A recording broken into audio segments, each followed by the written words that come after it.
संकेत भोसलेचा मृत्यू झाला आहे हे आम्हाला सर्वांना माहीत आहे.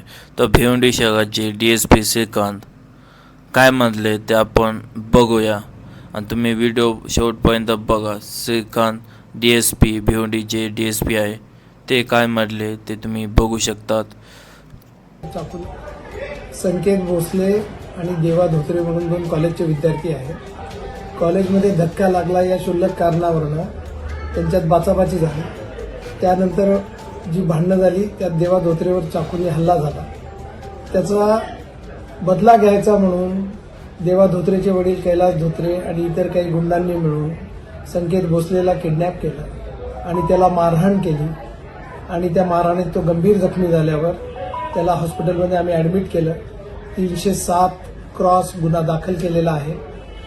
307 विथ रायट गुन्हा दाखल आहे. किडनॅपिंगचीही कलमं लावलेली आहेत आम्ही आणि 3 आरोपी त्यात अटक केलेले आहेत. आणि आज रोजी सदर विद्यार्थ्याचा संकेत भोसलेचा मृत्यू झालेला आहे. त्यामुळे त्याला वाढीव कलम 302 लावण्यात येईल. त्यातला मुख्य आरोपी कैलास धोत्रे हा फरार आहे.